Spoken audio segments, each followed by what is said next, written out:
Welcome, everybody. It is April 5th, 2017, and this is role play call number 18.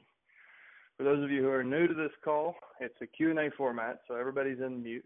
If you have something that you want to share, we try to keep with a role play format. If you have questions about marketing and the more logistical things, the probate mastermind call is tomorrow on every Thursday at 1 o'clock Eastern. On this call, we try to keep with a role-play format. My name is Chad Corbett. I am one of the co-founders of the company and a trainer, and I'm your lonely co-host today because all of my partners are downstairs in the conference room. We are in Florida in quarterly planning right now, figuring out what we can do to bring more value to you guys.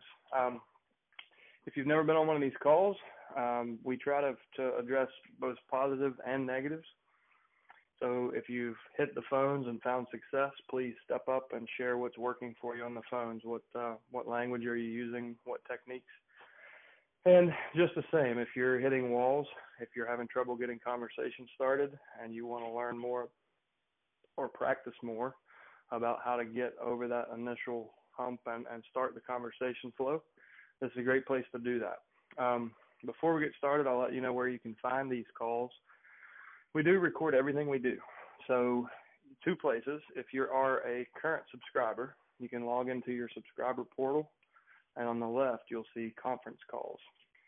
Click there, and then click the blue button at the top for conference call archive, and you'll see a calendar with all the recordings, or you'll see recordings, and at the very top there's a month, and you can scroll back and go back through. This is the 18th role play call that we've archived. It'll be uploaded probably later today, but there are 17 others that you can listen to, and they're going to run anywhere from 30 to 45 minutes. You'll also find in there our weekly mastermind calls, and I think we're on number 120 tomorrow for those. So lots and lots of content to help you, build your sales language and get this pillar built in your business. If you're not a subscriber, we try to keep these on Facebook as well. So you can join our Facebook group, which is All the Leads Mastermind. And in there, on the wall, I post each and every role play call. A quick way to bring them all at the top is go to the Search This Group bar in the top right and type in role play, and it'll bring all the past calls up to the top. So one more time before we get started, guys, anybody who has anything to share, press *6, wait a moment, and then press 1. And we've got phone number ending in quadruple sevens. You are up.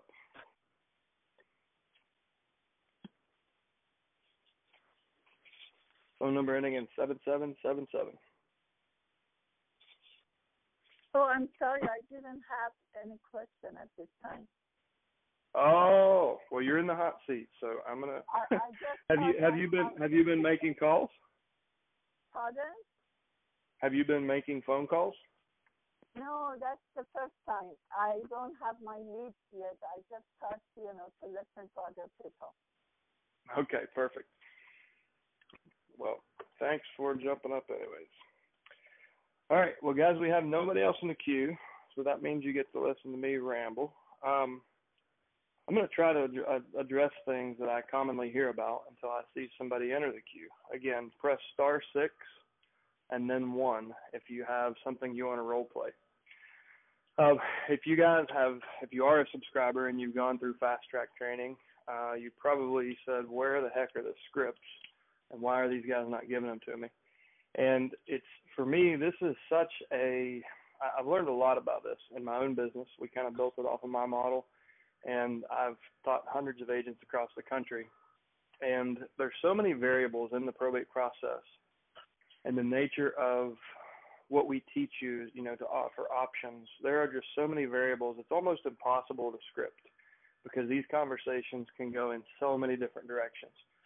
So rather than try to get people stuck on one script where they leave all kinds of stones unturned, I believe in kind of giving you a framework to work within and help you build your own sales language, because you're going to be way more authentic and way more confident if you do that.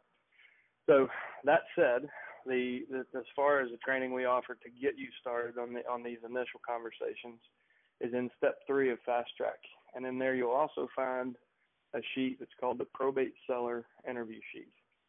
And what that sheet's designed to do is be a printable kind of lead sheet for you to have on your desk when you're making these calls, and literally from top to bottom kind of walks you through the progression of the initial conversation. And there's some little notes in there that help you. I leave it in Microsoft Word format, Microsoft Excel format. So you can change the notes, you can change the order. I will say that I played with that for quite a while, a year and a half, and kind of establishing that order and finding the smoothest flow of conversations.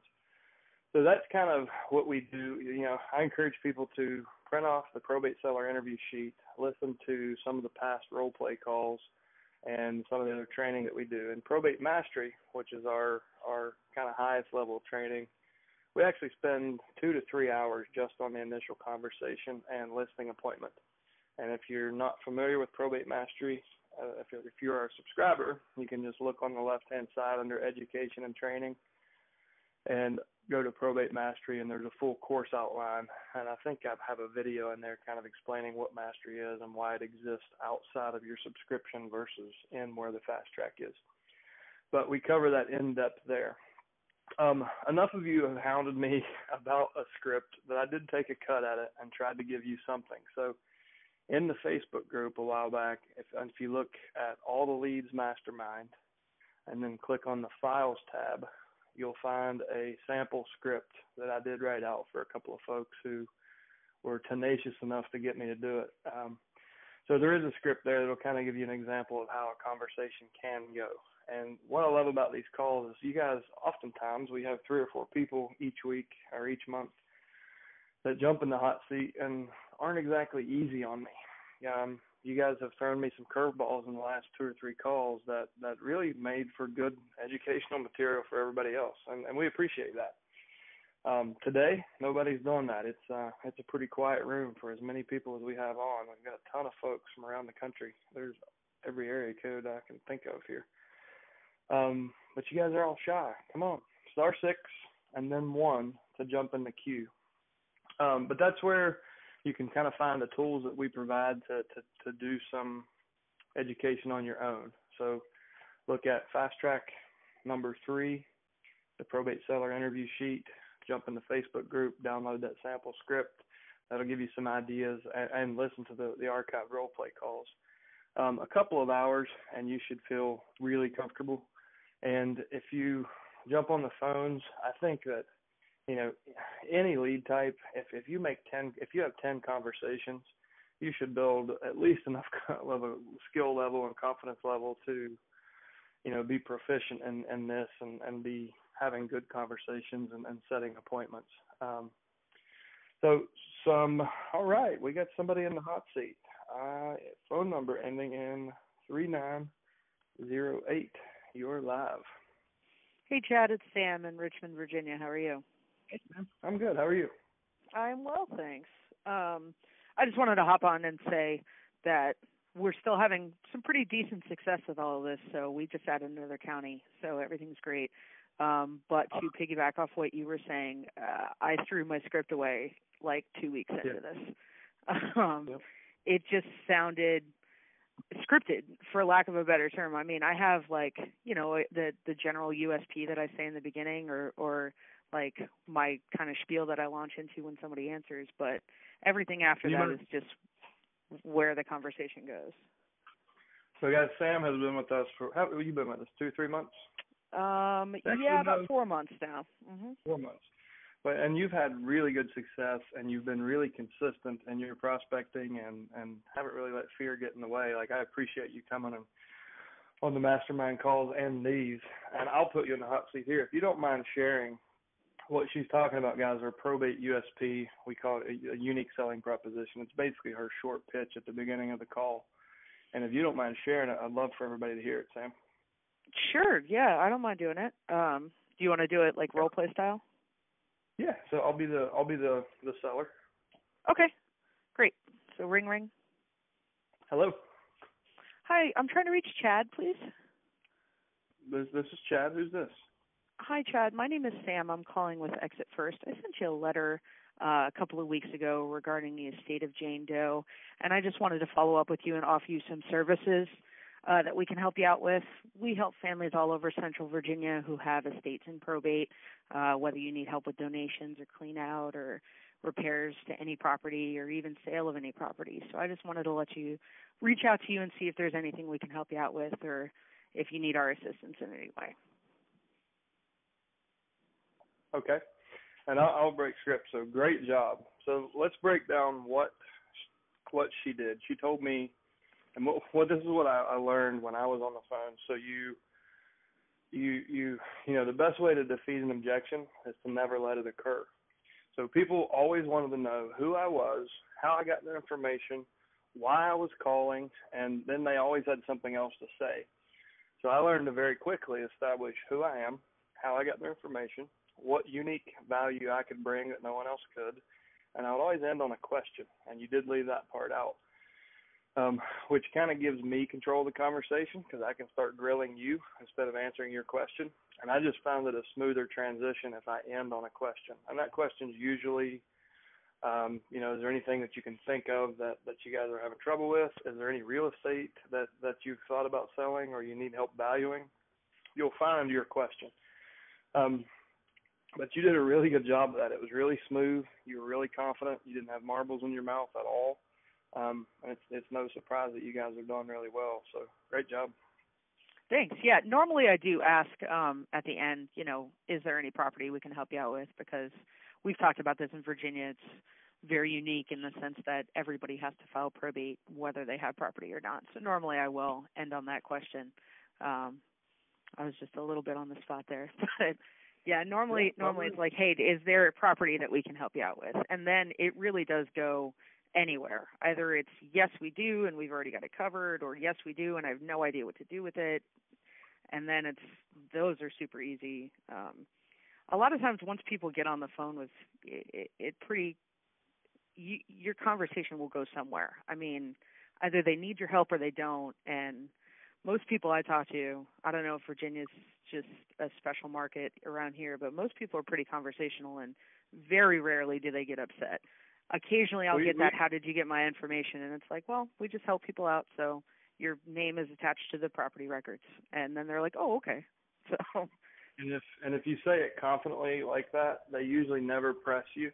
Like some people get grilled. They're like, well, this is my cell phone. How'd you get it? And they're like, well, we've got this, and it's, you know, you just say, well, listen, we do our research. We go to the county courthouse and we reach out proactively. Imagine what we do if we're actually working for you. And you just kind of, you know, get away from the question. And people don't usually care. Once they realize you have real value to provide, they don't care that you called, you know, how they'll let go of that. But that's why I learned to kind of address it on the front end. And sometimes we'll even say, you know, periodically we go to the county courthouse and pull the records, and that's actually how we got your information. Is this a good time? And I'll just immediately ask them some sort of a question.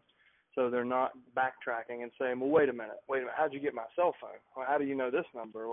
And you're going to find those sometimes, but not very often. And what we found, something you said, like, you don't know if it's just because it's Virginia. What we find across the country, if you're confident in your delivery of this, what we find is even like in urban markets and Manhattan to, you know, Des Moines, Iowa, or even like little small rural communities, these folks are under an exorbitant amount of stress, and they're usually relieved when they realize, I think I'm talking to somebody I can trust here.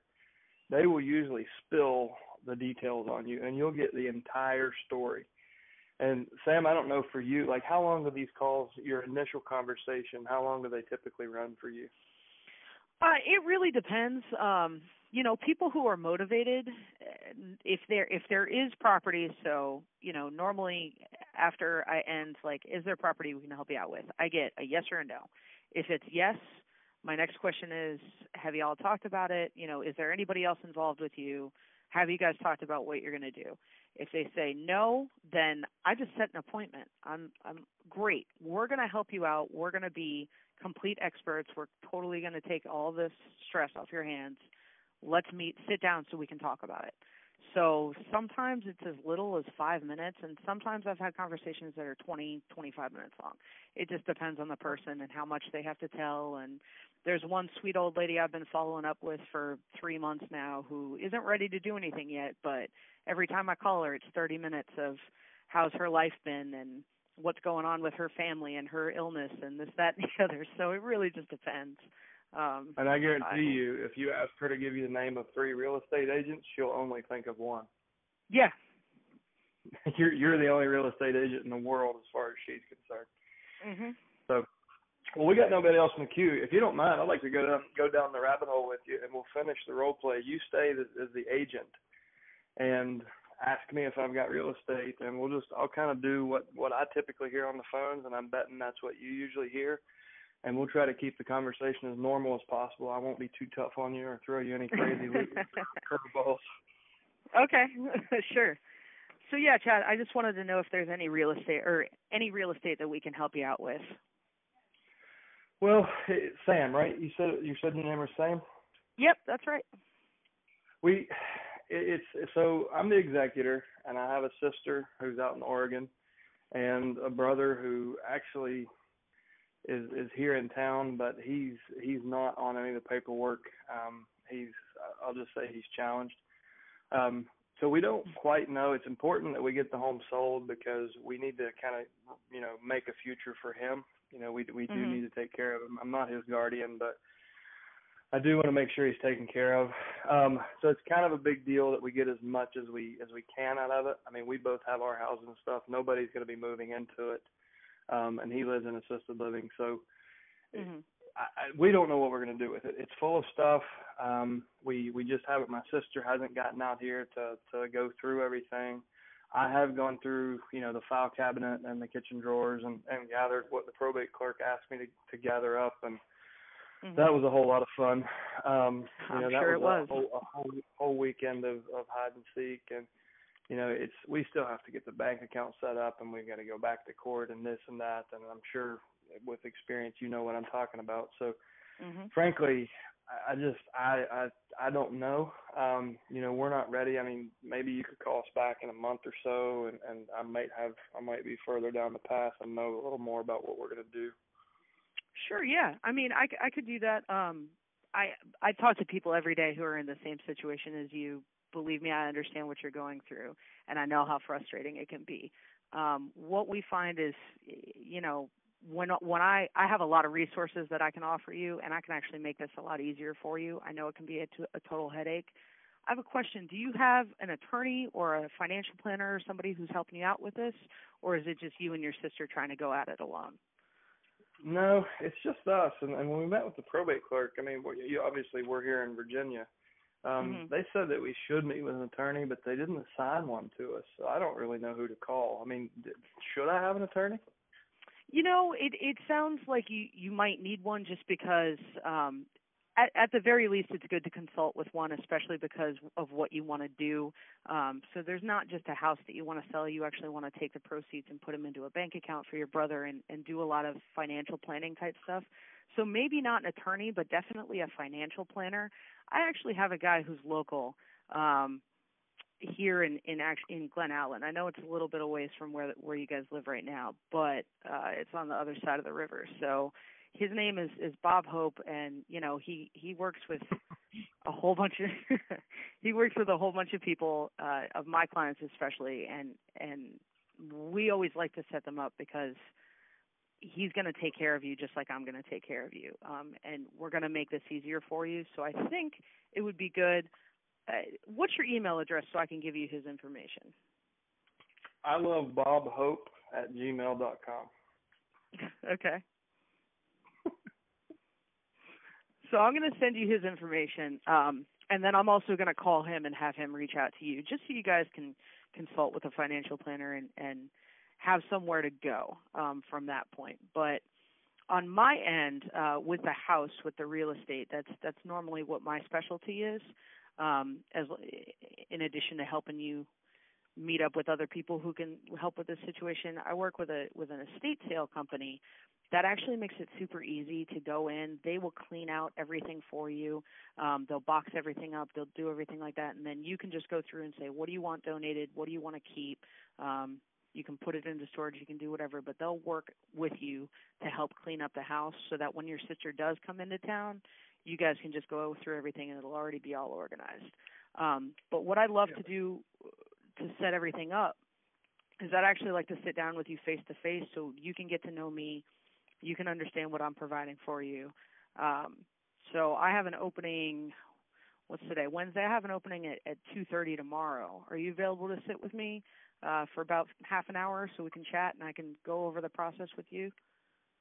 I mean, are you talking meeting at the house or at your office, or what? I'd like to meet at the house if you can, just so we can look at it and I can let you know about your options with the real estate, and then I can look over everything and I can get you in touch with the estate sale company and let them know what's going on.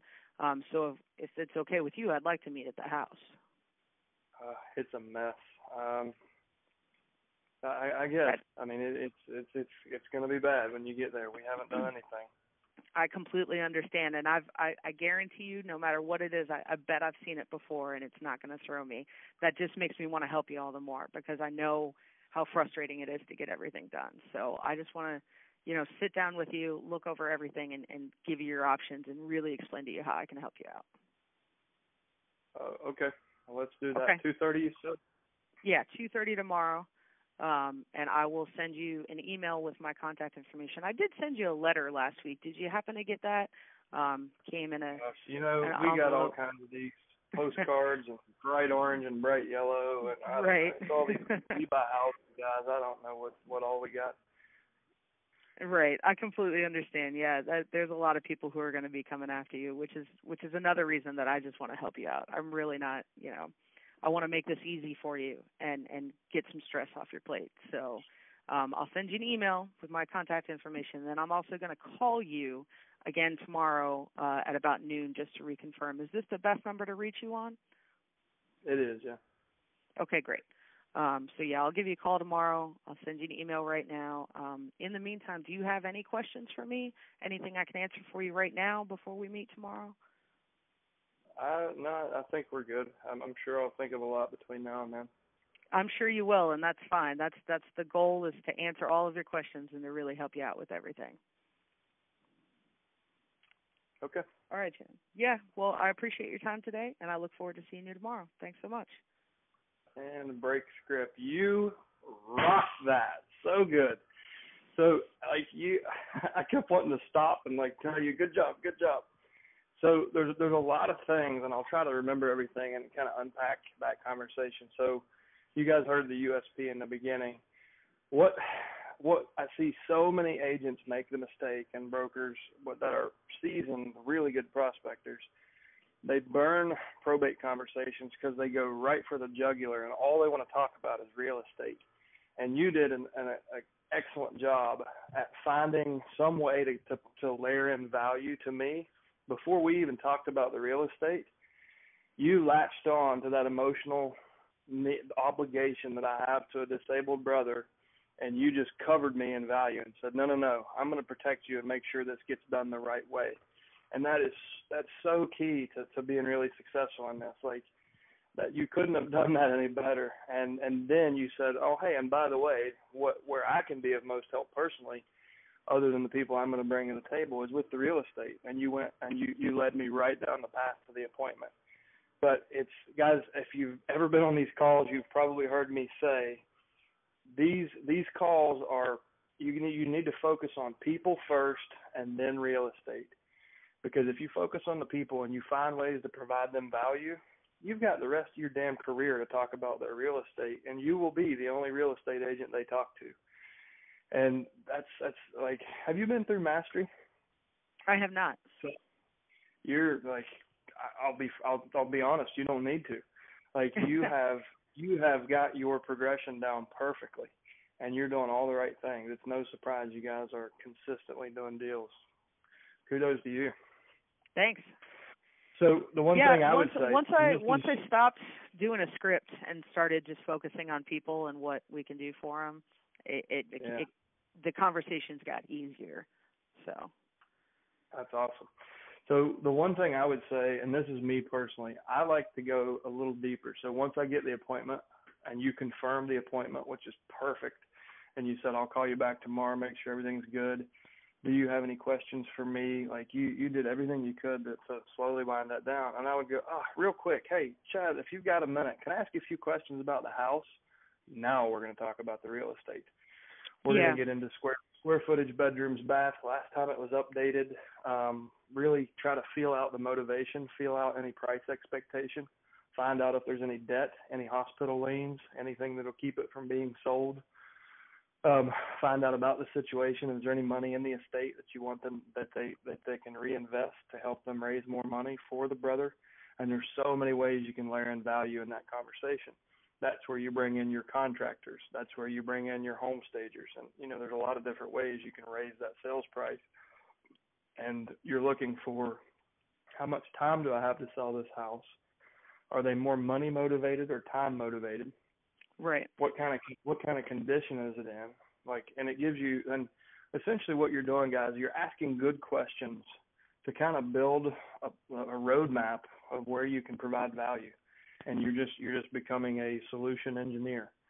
So through that conversation about the house, you get them to tell some stories and find out when it was updated, find out all the problems about it.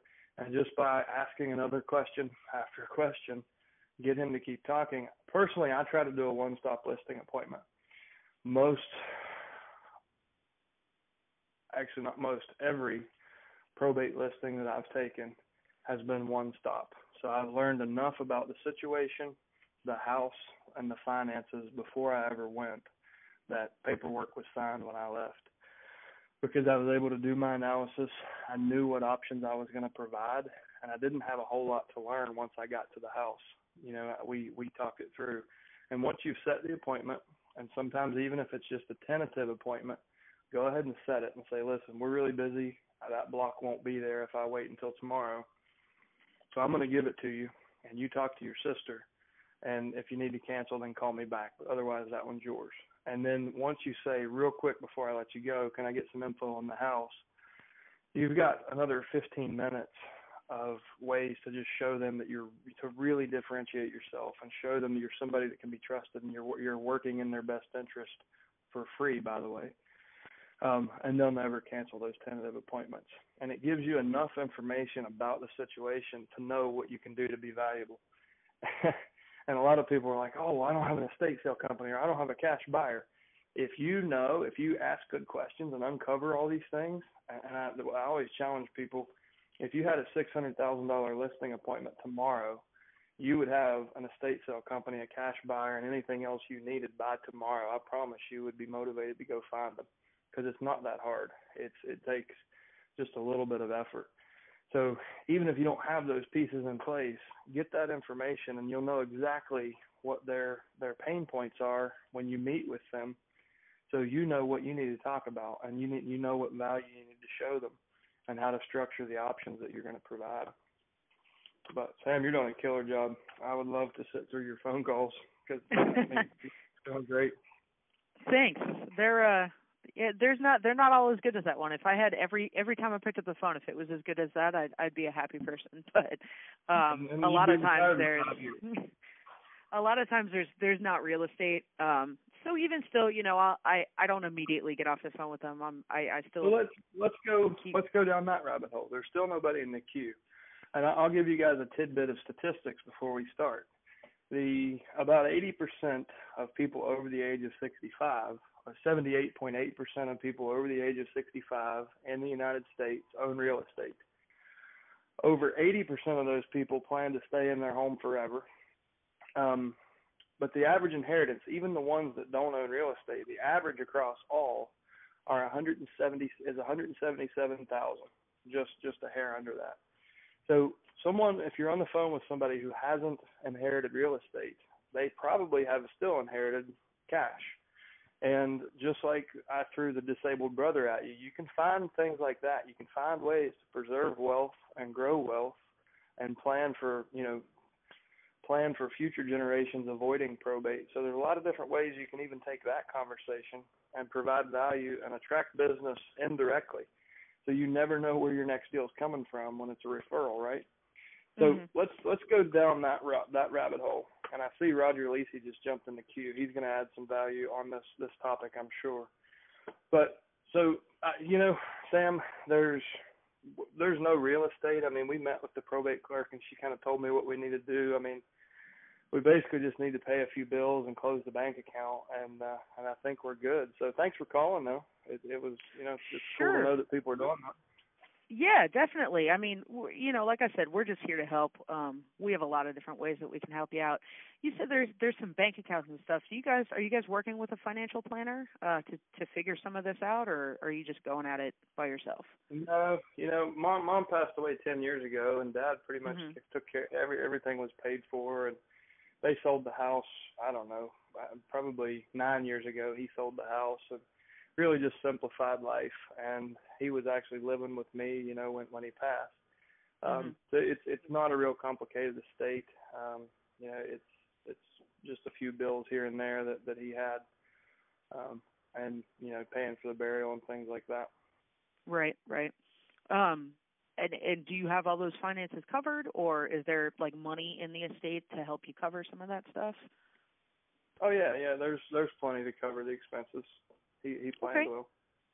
Good. Well, that's good. Are you in touch with his financial planner that he worked with to help to set all this up for you? Oh, my dad was not the kind of guy that would give his money to somebody else.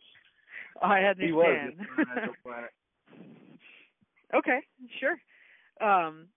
Well, I mean, like I said, we have a lot of different stuff. It sounds like you've got everything mostly covered, which is good.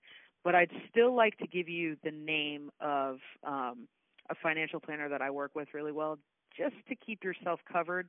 He'll do a free consultation with you, just to kind of make sure everything's in the right order and, to help you with anything that you've inherited, whether it be investing it or keeping it, for yourself or putting it wherever you want to do.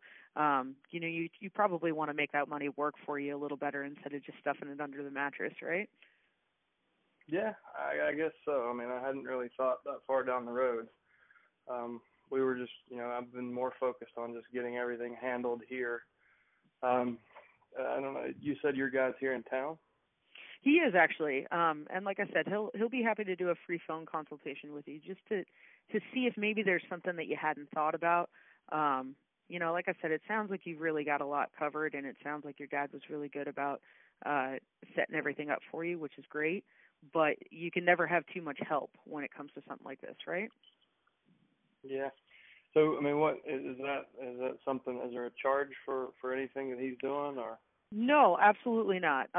We're a team. I work the real estate side, a lot of stuff, and then I give him anybody like you who he can help out.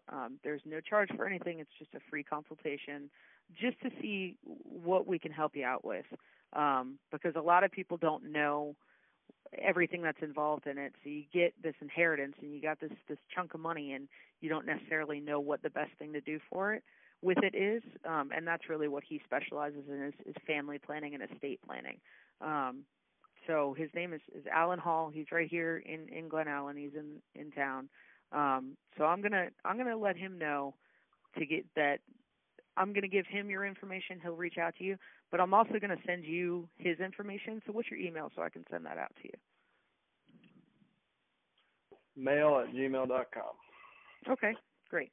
Well, I'm sending you an email now. It's got my information in it, and then it's also got his information in it. And he'll, like I said, he's just really going to help you out. It's just a consultation, no charge, no nothing. We just want to make sure that you're getting the best out of everything that you can, and to try and relieve some stress for you. I just know how hectic it can be sometimes to try and get everything organized and straight, and who you're talking to and what forms to fill out and all that stuff. So we just want to be here to help you out if you need us. So we're going to reach out. I'm going to reach out to Alan, and he's going to contact you. And then hopefully you guys, if in the future, if you decide to do anything real estate wise, I'm here for you. We work all over the place. You want to buy a new house, maybe you want to upgrade, or you want to do any repairs or anything like that, we're here for you. And then we have a lot of different people that we work with. So pretty much anything you need, we can provide some assistance. Okay. All right. Well, thanks, Sam. Thank you, Chad. I look forward to chatting with you soon. Have a good day. Great job. So again, you gave me reassurance, and something I didn't call out before on the first role play. Sam used empathy as being empathetic is one of the best tools, and getting people to feel comfortable with you. And I threw the thing at her where, the house is such a mess. She's like, listen, I've seen it before. Like there will be no surprises. And one other time you said, I understand how you feel. All of our clients have felt that way at one point in time. And here's what they find is we can actually take a lot of that off their plate. And that's, I call feel, felt, found. And you can use empathy in a lot of different ways you can use it to disarm people, but you can also use it to kind of validate how people are feeling. And you can also use it to compliment people and stroke their ego. And you use that in this scenario where you said, it sounds like your dad did a really good job and you got a good handle on this, but can't have too much help, right? I mean, it doesn't hurt to have a professional set of eyes look at this. And then you at the end brought it back around and gave me, and I would have, if there's any one critique I could give you, I would have said, okay, well, I got you set up with him. And you said, by the way, if there's ever any real estate needs, I would have at least planted a seed there and said, have you thought about upgrading your home? I know a lot of our clients, even if there isn't any real estate to sell, a lot of our clients actually upgrade at kind of that period in their life. Is that something you've considered, or even, maybe buying a rental property to grow that inheritance? And you might just plant the seed in the form of a question, because he may not be thinking about that. There's so much stuff coming at him, even though everything was relatively simple in that estate. Chances are he's getting a chunk of money. If his dad was a good planner and he's been living with him for 9 years, you kind of listen to that backstory and you're like, okay. So I'm betting he had an income. I'm betting he was retired. He hasn't paid a mortgage in 9 years. I'm betting that's a pretty good chunk of money. And this guy sounds like he doesn't really need the money. He's just trying to wrap it up and get it off his plate. So maybe there's an opportunity there to help him list his house, sell his house, buy a bigger house, or go buy a rental property that's off MLS. So that's the only thing I could say that you could add is just frame that in the form of a question, a more direct offer to him of, have you thought about selling, upgrading homes or building a rental portfolio? Right. But otherwise, you did a great job. All right. Thank you so much, Sam. Great to have you here. Of course. Yeah, thanks. Rodger Lisi, you should be live, sir. Wow, Sam, you're a cowgirl. I'm going to be listening to this. I'm going to be listening to this 2 or 3 times so I can get that. Great smooth transitions and great value building. No, I don't have anything to add. I mean, you guys covered it all, and I think it's a great thing. I do have an ongoing issue right now, and it's supposed to be kind of a role play, but I've got a challenge with an executor who is trying to shortcut. Now, Arkansas is a lot different than Virginia. It's very court-oriented and attorney-centric process. Are you still there? I'm here, just being a good listener. Okay, I heard something scatter on my headset, but this guy is. I didn't handle the dialogue with him on the phone and in person, and I got this sneaking suspicion that he was trying to cut a brother out of a small inheritance from a deceased parent over 2 years ago, and he had an attorney file probate but didn't do any advertising on it, and I'm sitting there, and I went ahead and took the listing, put it on the market, got an offer, and I said, okay, we're ready to go. Let's make sure we've got everything done, and called the title company, and sure enough, it needs to be probated. It needs to come out of probate, which it can't come out of probate until after the 6-month advertising, but it's been over a period of time, and the dialogue with him is basically,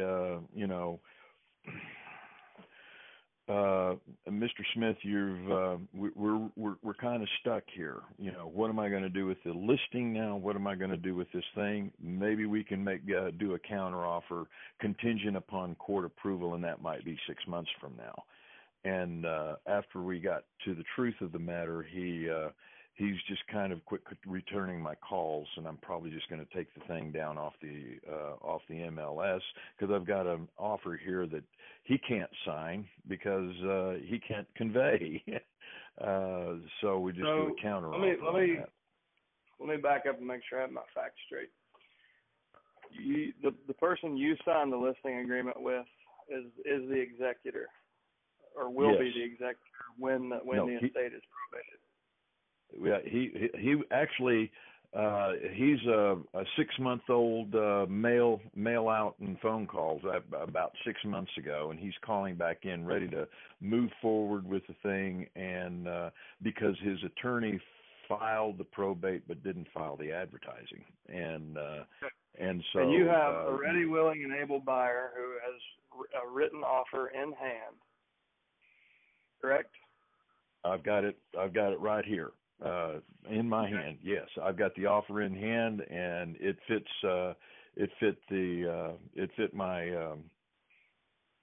my profile on my evaluation of the property. It's just land. Was there a will, Rodger? No. Was he appointed at any time did the initial hearing when probate was filed? Did the initial hearing occur where he was actually confirmed as the executor? Yes, his attorney filed the probate about 6 months ago, but the advertising was not filed. Did not run, so it can't clear. So that's a moot point as far as the sales and marketing of the real estate goes. So yes, he can sign that offer, and yes, you can take that offer to court. And you may even petition the court to go ahead and approve the sale, as long as you can prove the valuation is in alignment with what you believe to be market valuation. And the good news is you're representing the seller, so they're going to believe your valuation.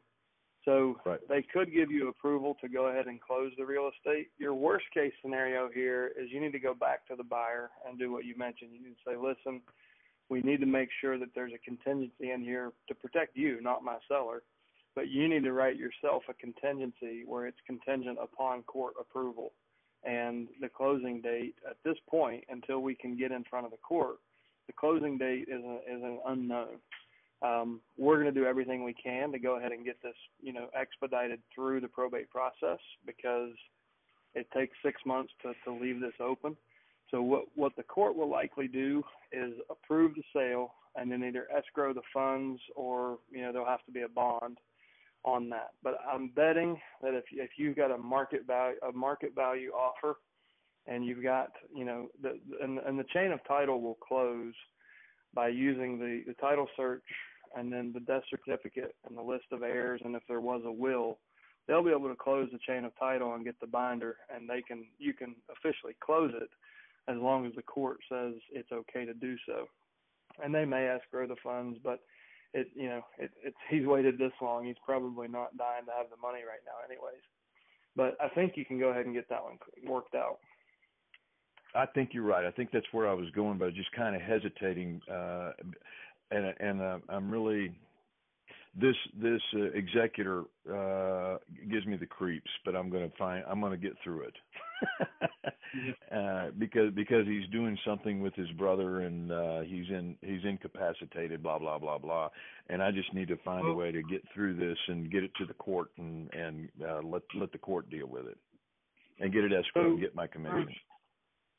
You're really good at communicating and providing value to attorneys, and I encourage you to do that in this deal more than any. You need to sit down and have a candid conversation with the attorney and just say, listen, this guy's he's not exactly acting normal. I'm going to go ahead and do this, but I'm asking you to, keep an eye on this and make sure his brother's not getting abused, because I just got a bad feeling. And I don't think you're going to throw a wrench into your own deal, but just kind of put him on alert, that because if you're getting that feeling, he might be withholding information from the attorney too, and he'll definitely appreciate that tip. because he'll look a little bit harder to make sure that the estate is not being abused. Yeah, and I almost came into this executor, and I even started saying, what are you doing with your estate? You know, what other properties do you have in your estate? And that would be the only thing that I would say on Sam's call was, you don't want your children to have to go through this kind of an ordeal when you expire. You know, it's a matter of family planning and trust planning and estate planning that you need to get to so to make it a smoother transition. But Sam was great on that, and I did start doing that with this executor. And it was almost like, what are you trying to do, you know? But I got to just keep chipping away. I'm not putting words in your mouth, Sam, but I think the reason she didn't take it there is we had a pretty light conversation going, and she knows that she picked the right. She knows she picked the right financial advisor, and he's got her back. He'll talk about those things. So it's a lot easier to talk about those things with the the estate planning attorney or the financial advisor than it is to a real estate agent on the phone that you've never met. So I think you just use your judgment. I would have probably done what she did, and I wouldn't have brought it up during a light conversation. Now, if somebody was really stressed out and they needed a solution and I wanted to use it as a positive solution, I probably would have gone a little deeper. But if you know you've got the right financial advisory firm and you know that that's one of the things they're always going to bring up, I might not bring it up on the phone and frame it that way. I'll let him do that. Okay. So. All right, guys. Man, we almost went an hour. Such a good call. Thanks for sharing. Thanks for showing up, Rodger. You're welcome. God bless. All right, guys. That's a wrap. It was a great call. This will be archived on our Facebook group, and we'll pop it on the website whenever we can get a chance. Everybody show up tomorrow at 1:00 Eastern. We have our weekly probate mastermind call, and that's where we handle the questions more like what Rodger just shared with us. But thanks a lot for being here, and make it a great day.